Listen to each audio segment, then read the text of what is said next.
Hi,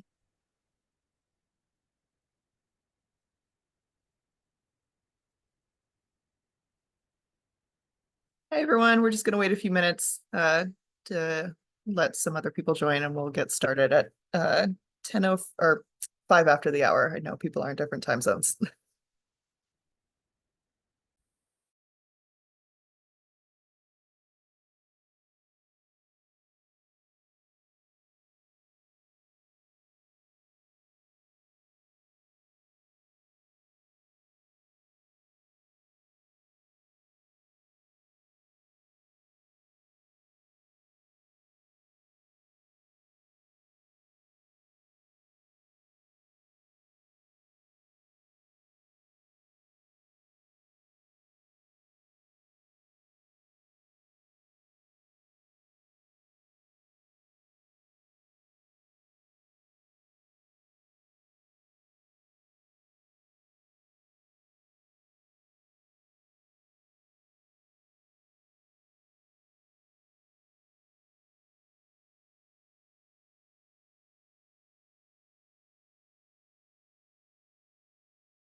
Hey, everyone. I'm just going to give it a couple more minutes just to see if anybody else joins, and then we'll get started.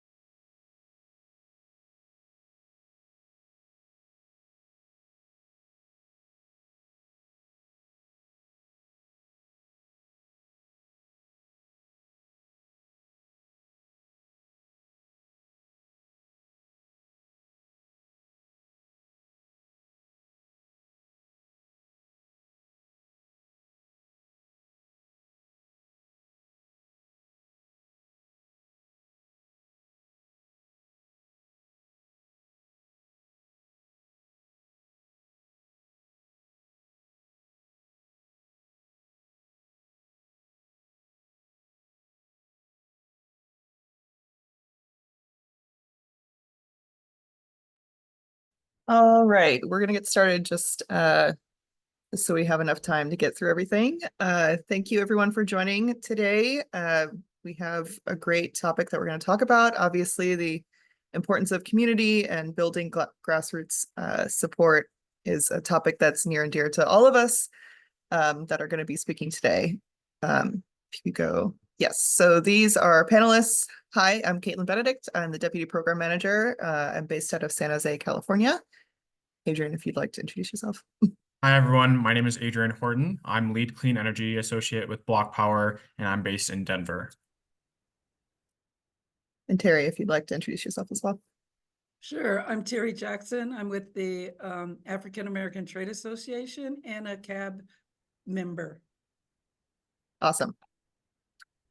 So just in case anybody here is not familiar with BlocPower already, we're a climate tech company focused on making buildings, smarter, reducing emissions, improving indoor air quality, and creating new systems. This is all part of the building decarb ecosystem. And we do that through 3 different pathways. Our first is through program planning, where we partner with cities and utilities to help them execute on their climate action goals. The second is through smarter, greener buildings. We do this through our software where we identify every building in the city and determine their level of electrification readiness. And the last is through workforce development, where we're training the next generation of laborers, electricians, et cetera, to actually electrify all the buildings.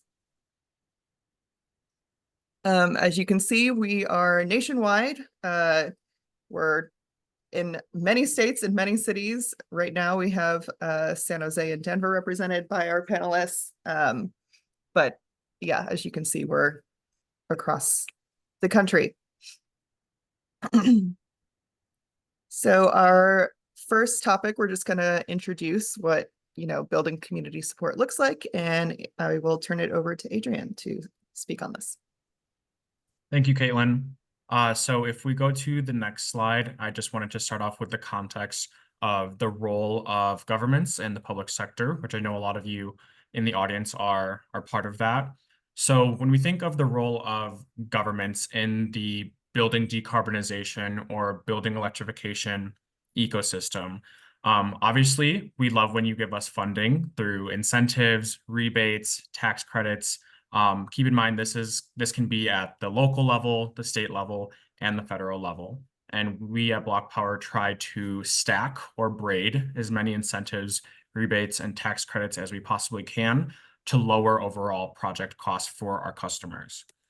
This can be done through legislation, regulations, or energy codes, again, at the local, state, or federal level. So in addition to funding programs, sometimes government entities like the city and county of Denver, for example, will have a community advisory board or a CAB. That's a lot of what we're going to be talking about today. Government can also play a big role in educating the citizens and contracting with companies like BlocPower or nonprofits like Energy Outreach Colorado, a partner organization here in Denver. Excellent. So when we talk about building grassroots support and engaging with communities, I try to think about it as kind of two pillars. So any company, right, when you're thinking about marketing, you have your digital marketing online and search engine optimization, and then there's the classic cold calling, classic cold emailing, getting press and media attention. All of these things are kind of what any other company would do traditionally. At BlocPower, we try to implement community organizing tactics as well for community engagement. This can look like canvassing or knocking on doors in neighborhoods, using social media as a tool. I think that's becoming more and more common in traditional marketing as well, but also neighborhood meetings and town halls. So really gathering communities, building by building, block by block, and saying, hey, what are the needs that you have, rather than trying to swoop in and offer a solution, which I'll talk a little bit more about as well. And then, of course, let's say you're having a neighborhood meeting, you want to put up flyers and have events, things like that. Another key component of this is community partnerships.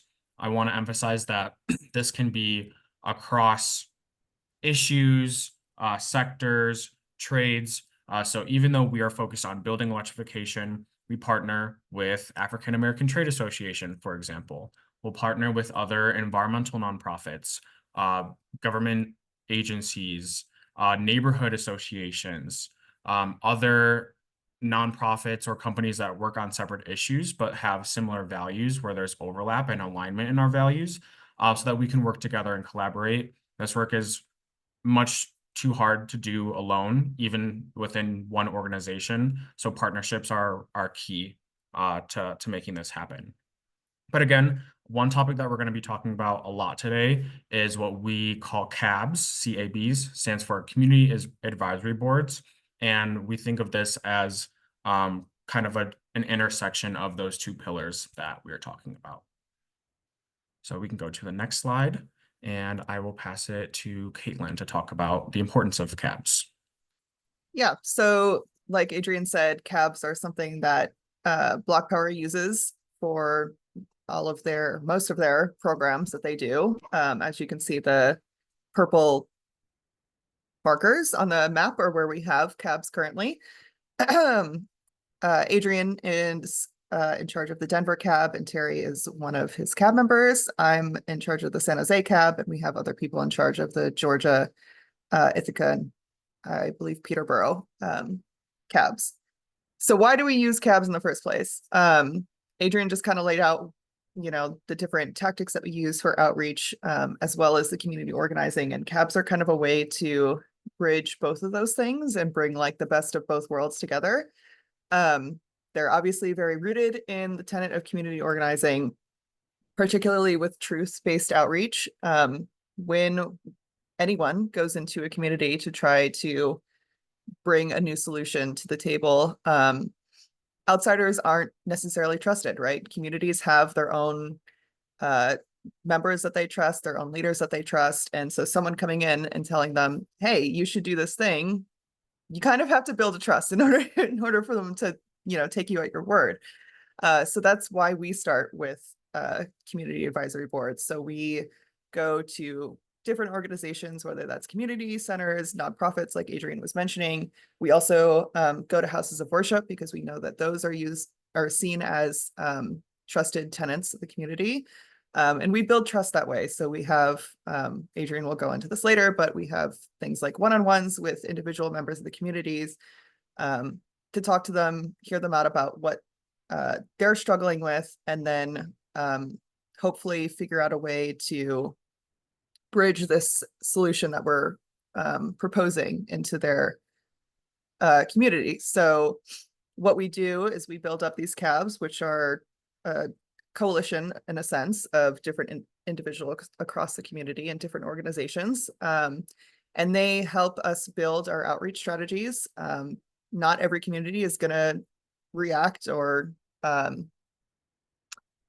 react to the same outreach strategies. If you try to use social media in a elder community, it's probably not going to work as well, because typically older adults are not necessarily on social media as much as like a younger generation. So using things like mailers might be a better idea for that. And so they help us tailor our outreach strategies to the community that we're trying to outreach to. They also help us engage building owners. So they make introductions specifically to building owners that might be interested in electrification. And they typically also help with other things like finding and co-hosting events with us, bringing us into neighborhood association meetings, things like that. Okay, go to the next slide. So now we're going to hear from our lovely cab member, Terri.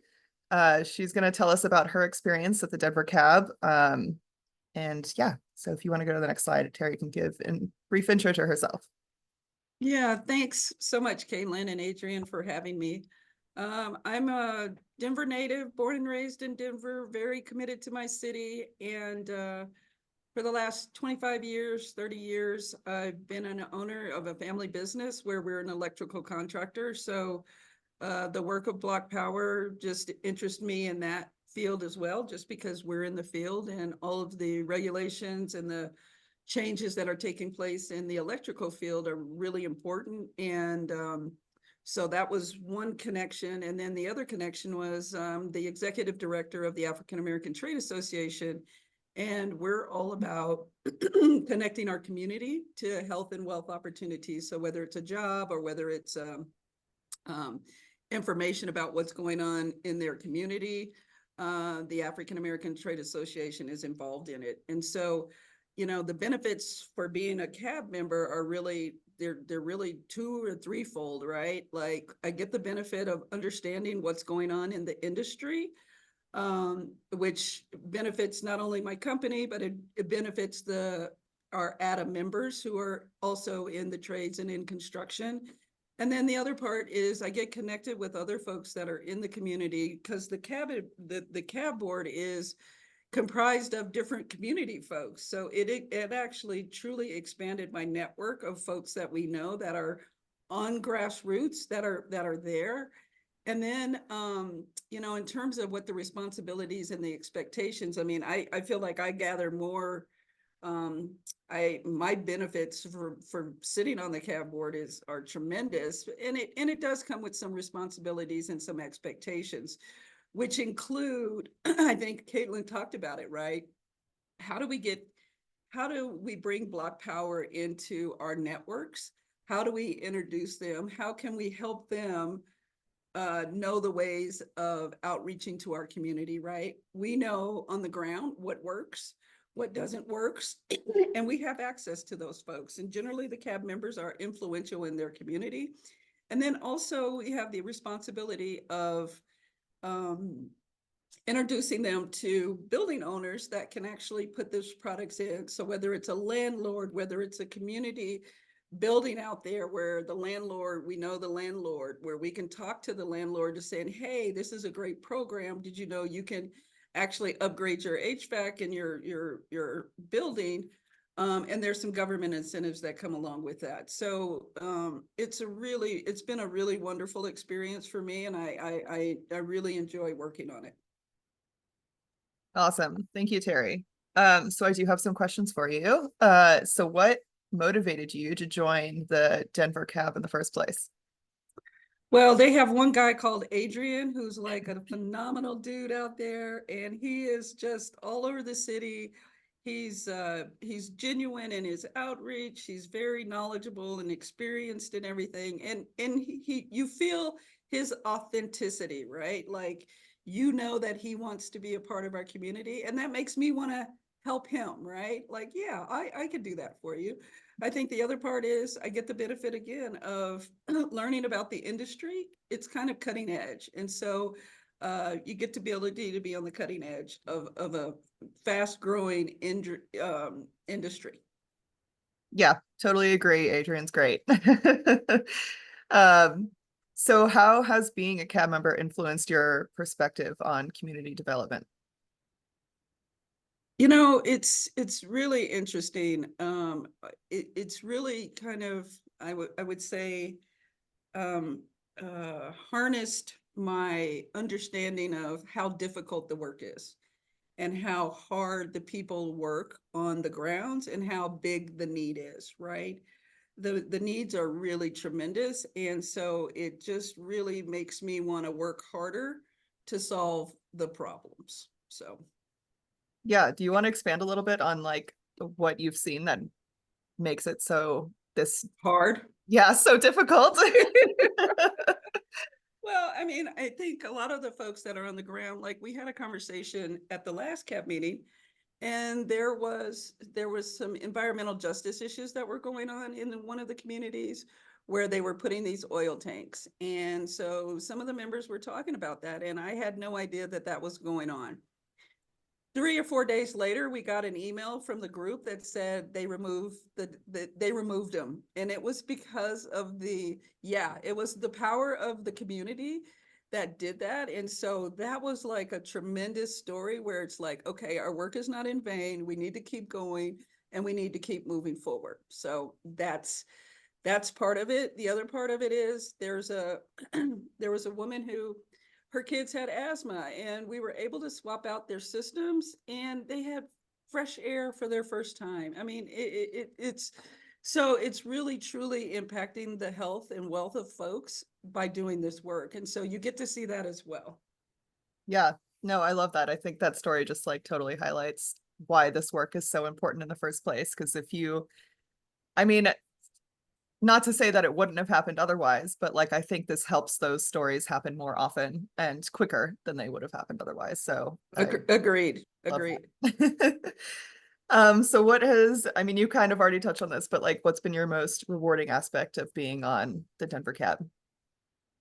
Again, I think it's the people. It's always about the people. I mean, like I said, I've got to meet some really, really diverse group of people. I mean, there's everybody on there from a indigenous person who's working for their tribe to some non-English speaking folks that are working in a small community in Denver that are really trying to impact their neighborhood, to me, to other folks that are out there. So to me, it's just talking with everybody and being in community with those folks. Yeah, and something else we're going to talk about in a little bit is like the importance of having diversity across a cab board. And yeah, you totally just highlighted how diverse the Denver cab is. So love Yeah, it. I did Um, your work for you, Caitlin. You're all good. I know. Okay, we're done. Good. We're good. Awesome. Well, thank you, Terri. Is there anything else you want to share about being on the cab? Just no, just it's a really good organization. Awesome. Thank you. All right. If we can bring the slides back up, we can talk a little bit more about the strategies for community engagement. And I will turn it back over to Adrien. This is going to be more of like a convo between the three of us. So go ahead. Yeah. So if we go to the next slide, and Terri, thank you so much again for joining us and for bringing up uh, diversity as a key aspect of our cabs. I think a lot of times when we say diversity, we think of skin color or race or um, heritage, right? But really, we need to think about all different demographics. So, diversity in gender expression, diversity in age. All of these different demographics are really just a proxy for diversity of thought and perspective, right? So we want, again, the problem, the societal issue that we are addressing is catastrophic climate change. We need all of our community's brightest minds working on this issue and solving this issue together at the community level. And so when I was thinking about building Denver's community advisory board, I wanted to go, who has been leading environmental justice work on the ground for decades? BlocPower has only been in Denver for a little under 2 years now, so we're relatively new to the market. And so again, I wanted to say or go to people who have been living in Denver for a long time and been leading this work already. So that was a key component of building an effective community advisory board that I think should be modeled nationwide, is leaning into the existing work, or as they say, don't reinvent the wheel. Something that I really focus on as well is leading with values and relationship building. Um, so again, really what this looked like originally is I would Google people or just Google environmental justice organizations in Denver, do some LinkedIn stalking, right? And so I made a list of people who are at, again, environmental nonprofits, trade associations, private and public sector. So I made a list. I did that cold email outreach and just said, hey, can I meet you for coffee? Or can we have a one-on-one virtually via Zoom or Google Meets? And so when I'm in that conversation with people, I share a little bit about my story and my motivations to do the work. I ask people for their story and what motivates them to do the work. So then again, we can see where our values and our missions are aligned so that it makes sense, right? We're not just asking for a favor of someone. This is mutually beneficial. And so I'm really happy to hear that Terri has gotten so much out of being a cab member, because we've also gotten so much from her perspective and input to the board. So again, people are motivated by how is this going to benefit me, my family, my community? This is the same that if you're pitching someone to be on the community advisory board, or if you're educating someone about building electrification, right? So people have real concerns. Again, there's a ton of other issues going on in the world. Some people are just trying to pay rent, pay their utility bills, and they have certain fears or reservations that rightfully so should be addressed and not just ignored because we're a bunch of environmentalists and we want to lower emissions, right? We need to look at this problem and solution very holistically. And that's kind of a key point of the cab as well. So I put this last bullet in here about hard asks. This is an organizing principle that anytime you leave a meeting or a one-on-one, anything, always have defined next steps, right? I know sometimes you watch like a climate documentary and you get all depressed and you're just like, cool, all right, what am I supposed to do now? Like, how can I make a difference? Even though this is a very macro scale problem, you want to leave people with like, hey, what are some tangible action items that I can do to keep this work moving forward? So that's one tip, is always leave with next steps, and then also leave with a hard ask. A hard ask is specific, timely. So an example is, Caitlin, can you come to our next CAB meeting? It's on Tuesday, October 2nd. October 2nd, I don't know if it's a Tuesday. It's on October 2nd at 6 p.m. at this building, right? Very, very specific. And oh, another question that I like to ask people, especially when you're actually in the building stage and recruiting stage of the cab, is who else should I talk to? That was a very key question that I was asking people, because Google and LinkedIn can only get you so far. Again, those people who are leading the work are going to know other influential community members. Your network is only this big, and you eventually tap out of your personal circle. And so then you need to start talking to your neighbors and your cousins and your coworkers, and keep expanding those circles. Yeah, I just also want to touch back on something that you mentioned earlier about story of self and self-interest. And this goes back to something you mentioned even earlier was yes, it's important to engage people that are already in the environmental space because they already have the motivation. But Adrien and I have both mentioned, and Terri on Denver Cab have all mentioned people that are not in the environmental space and organizations that are not already in this space. And I think that's really important, especially for this work, especially if you're trying to come at it from an environmental justice lens, is like Adrien just mentioned, like a lot of people aren't even thinking about this because they have other concerns. And so talking to other people and seeing where the values align, like, for example, I want, my kids to grow up healthy. That has to do with indoor air quality, or it crosses over with indoor air quality, which then crosses over with building electrification, and finding those things that aren't necessarily like in your face environmental, but can cross over with these things. And, we all want the same things. We all want to live happy, healthy lives. And so you just have to figure out where those crossover points are. And yeah, just wanted to like touch on that. One of the other questions, which you touched on this a little bit, that I have is how you ensure diverse representation in community engagement efforts. So yes, in building a cab, but then also like once the cab is formed and like actually executing. Absolutely.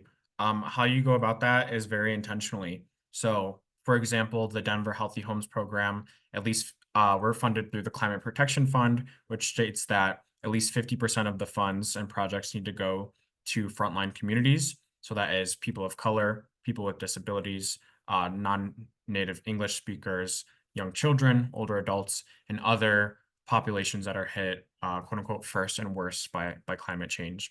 And so when you are living under that and operating under that, go to the neighborhoods that have high asthma hospitalizations, go to the neighborhoods that have high non-native English speaker populations. And so yes, you can just go do it, but no, do some research and do it very intentionally, and saying where are these people at, where can I meet them, and go about it that way. And then also asking people from the populations like, hey, what is the best way to meet people who could benefit from this program? And people are really happy to help you out with that and make introductions. Awesome. Yeah, want to second the whole people are generally happy to help you. As long as you come into it, hands open, like what can I do to help? They're very willing to reciprocate. Cool. If we can go to the next slide, I think that this is also really important about how to not go about these things. Adrien, if you'd Yeah. like to talk. Yeah, these are things to watch out for sure. Again, I'm like a very passionate environmentalist, and literally environmental justice is like what I'm devoting my life to, right? And so I think sometimes I can be so kind of gung-ho about that. And my main priority is like addressing the climate crisis in a way that's equitable, right? But again, sometimes people are just worried about getting their kids to school on time, or or paying their rent. So I think that we all need to, and myself included, need to be conscious of not going into a community and pretending to be a savior or saying, oh, like, here's a solution to your problems, right? I do believe that building electrification is a climate solution. However, it is not the solution for everybody at this time. And so being just aware of that is very helpful. And in terms of building community trust and buy-in, just being a good partner, right? Again, this is like a mutually beneficial relationship. I'm not just asking Terri to give me a list of building owners and landlords to electrify, right? If Terry's hosting an event, I'm going to spread that information in BlocPower's newsletter. I'm going to show up physically and be there. I'm going to tell my friends and my neighbors about it so that, again, we can all work together. I think the last comment I'll make on this slide is an acronym my dad says all the time is FUFFed. So follow up and follow through. Again, every meeting that you have, you should have next steps identified.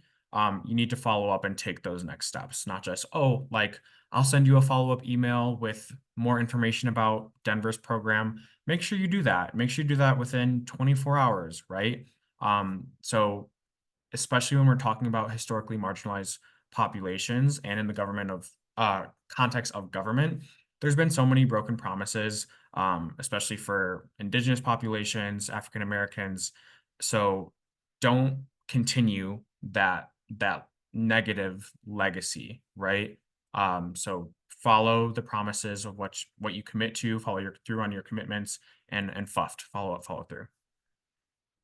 Side note on that, don't make promises that you can't keep.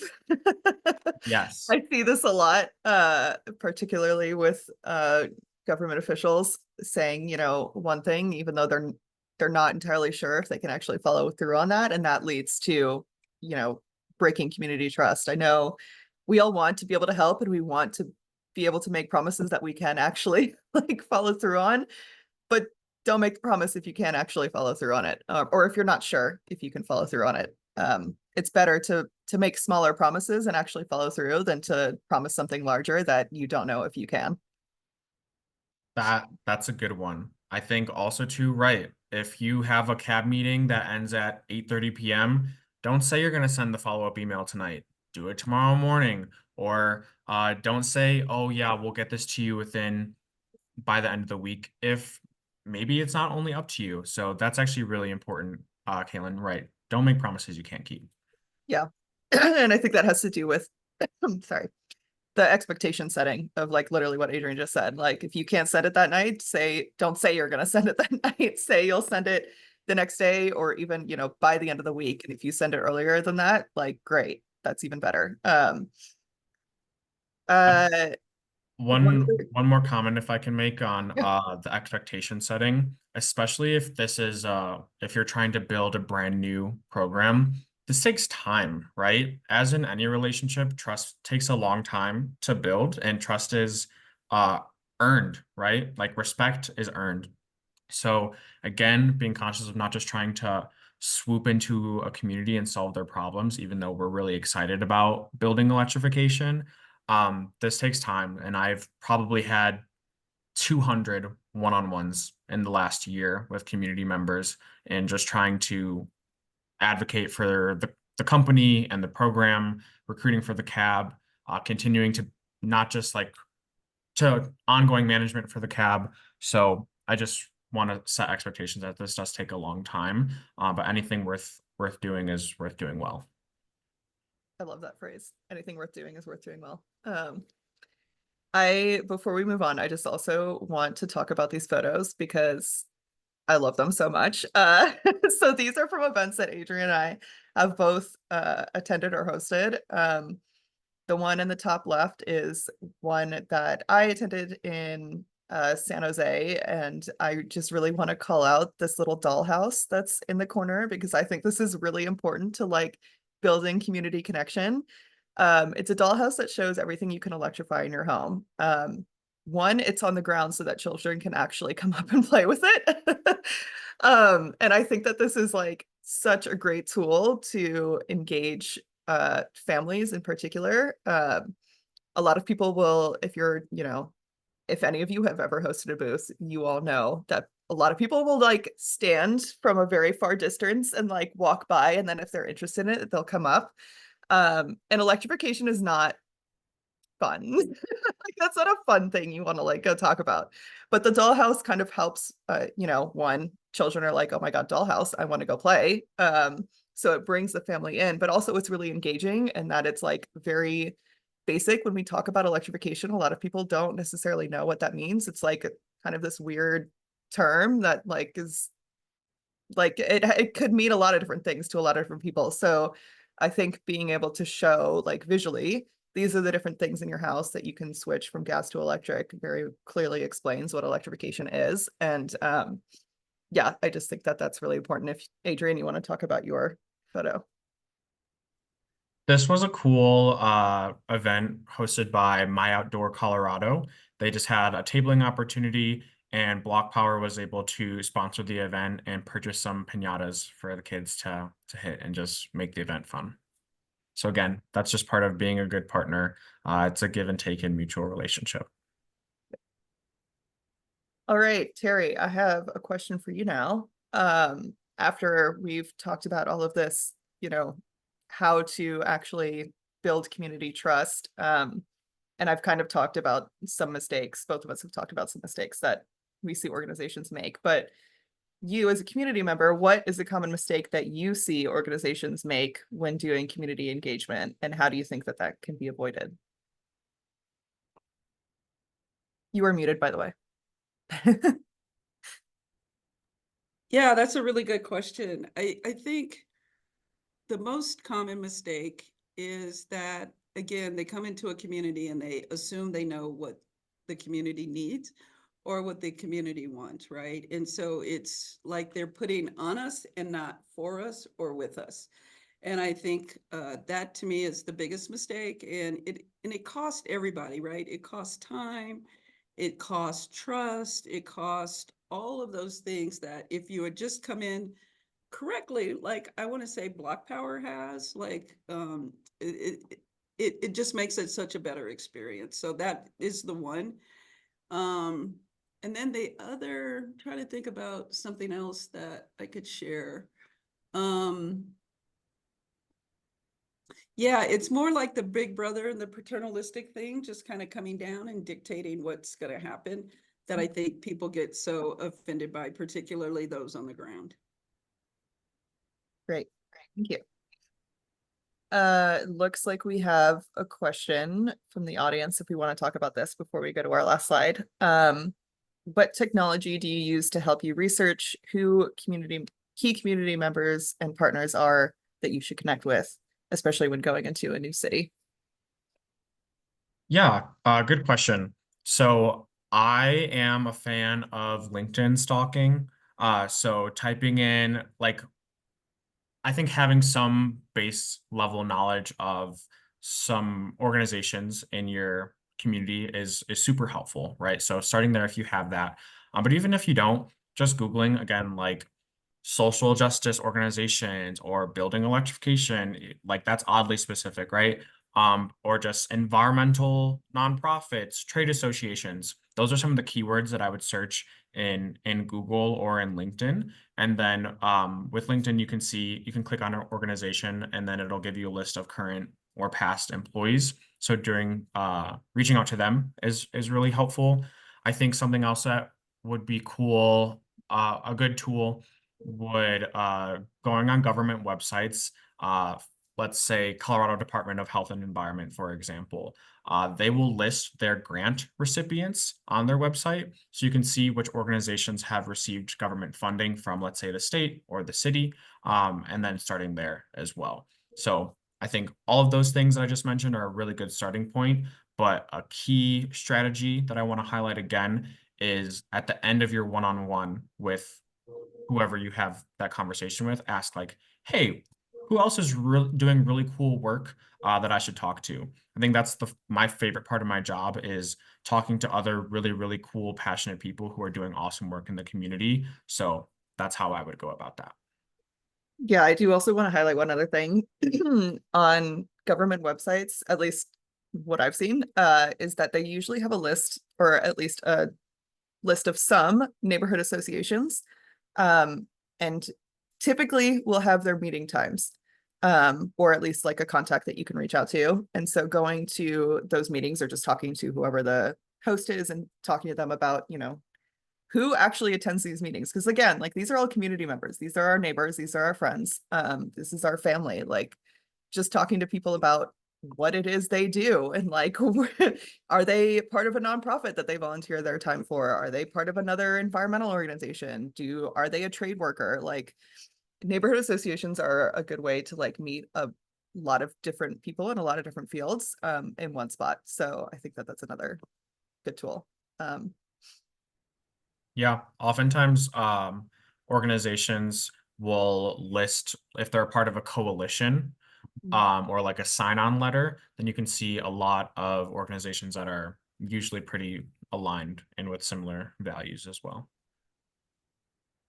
So if we can pull up the last slide, we're going to talk about the spectrum of community engagement, which is Adrien and I's favorite chart to talk about. Adrien, if you want to go for it. Yes. So this spectrum of community engagement to ownership was developed by Rosa Gonzalez. This is really the heart of what we have been talking about this whole time, right? So I think some organizations, public, private, nonprofit, whatever, schools, kind of just do like community engagement as like checking a box, right? Like, oh, okay, we held it, or a politician who holds a town hall meeting and is like, all right, cool, check, I did it. That's the whole part of it, is that I did it. But are you really listening to people? Are you really like hearing people? And again, are you going to follow up on those next steps after? So on the one side of the spectrum, you are completely ignoring a population. This is marginalization, right? I think as you kind of move up, you're like, oh, we hear you. We're gathering information. We care what you think, but it's kind of all just talk, right? Again, checking a box. As you move up the spectrum to kind of the involve and collaborate, you're really giving these community members a voice, and then even delegated power on number 4. And what we are striving for is, in the community advisory board, for example, is for our CAB members to feel ownership over the success of the program. So that is kind of the introduction of the spectrum and kind of how I'll open this. And I invite Caitlin and Terri to add their comments as well. Yeah, I think like Adrien said, a lot of organizations and government agencies typically fall under number 2. They're not like completely ignoring communities at this point. I think we've, as a society, mostly collectively moved past that. But at this point, it's really just like the checkbox thing is like, okay, we've got the input from this community, this community, this community. Okay, let's like move on. Where they're not necessarily like incorporating that input into whatever plan they have. And so that's where you get into number 3, which is, obviously better than number 2. Each of these are like progressively better, but not the best, where they're ensuring that, communities are voicing their needs, and that they are actually being taken into consideration in their planning, which is like leaps and bounds above number 2 even. But 4 and 5 are really like where, again, Adrien said, we're trying to strive to, is where the community is actually playing a role in their own solutions and implementation. They're making the decisions. I want to give an example because I think this is a really great example.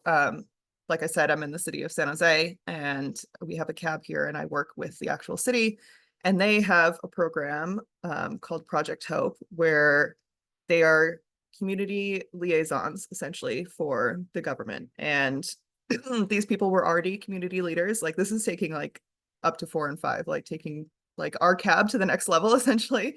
They're taking community leaders that are already, well and trusted in the community and have a wide network that are bilingual, that have a large demographic, and they're actually employing them by the city. So they're being paid by the city to go to these communities and relay feedback and hold meetings to bridge these two things together for community planning, and actually have their voices heard and acknowledged and involved in the decision-making process. So I think that that's like a really great example of bringing it up to at least a number 4 of like collaboration. And Terri, I don't know if you want to say more about this.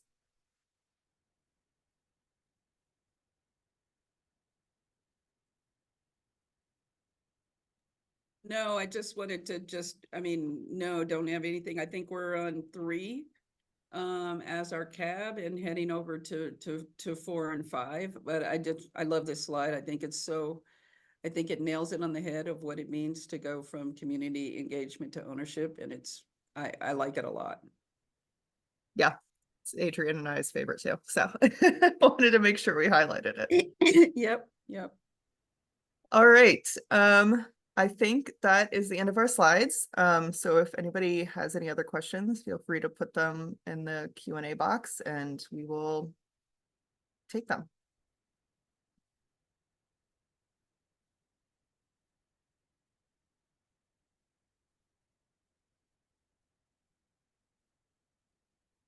Pull up. Oh, there it is.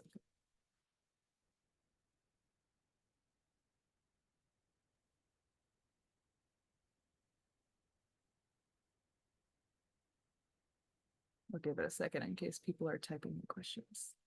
I don't know. Leanna, do people have the option to like raise their hand if they have a question also? I don't believe so. Okay. They have to put it in the Q&A box. Okay. Or they can put it in the chat. One of us. Cool. Caitlin, I shared kind of like one of my favorite aspects about my job and doing community engagement with BlocPower and the Healthy Homes program. What would you say is one of your favorite parts of this role that you currently have? Yeah, I mean, the community engagement is definitely like the better part of my job of like just interacting with people. And I think the other part, so our program, similar to Healthy Homes, with San Jose has an incentive, has incentives for electrifying buildings, and BlocPower fields all the applications that come in and helps approve people to get incentives for their project. And California in particular has a pretty good incentive landscape, I will say, but this kind of helps even more. And so getting emails from people once they've installed their HVAC system or whatever it might be, being like, oh my God, I love my new system. Like this helped me actually be able to afford this. And I've been looking forward to getting one. And so for so long, and like getting those kinds of emails of just like actually improving the lives of these folks is like, it's like, this is why we do the work. Right. And so it's just really affirming to get that kind of feedback, even though we're not necessarily the ones providing the money, we're helping facilitate that. So yeah, I think that would be the other part. Yeah, that's awesome to know that you have had just like are making a real world impact. I don't see any other questions. Terri, I'll ask the same to you, or ask if you have any other closing comments. Yeah, and I didn't know if I should mention it, Adrien, but you know, the other part about the advisory board is it's compensated, and it's not significant. I mean, it's significant, right? Because it just acknowledges that you value our time. I think people that are in the community are oftentimes, we're asked to volunteer for a lot of stuff, right? And it always gives this appearance that like our time is not worth anything. Like you should be just doing this for the common good. And the thing that, and this is the only board that I sit on that is actually kind of compensated. And I do a lot of this type of work, and it just means so much to the people that are represented, because it says, I value you and I value your consideration. So that is the best, that is part, That's one of the best parts about the whole deal, is that you just recognize that we're people too. We have, we need resources too, and you value our time. Yeah, I'm actually so glad you brought that up. I totally forgot to even like mention that in building cabs. But yeah, that is another really important piece, is like, again, telling people that you value them by compensating them. And that, yeah, totally. Terri said it better than I could. So all right. Well, I don't see any other questions coming in. So I think we are done. Leanna, if you just want to pull up yeah, there we go.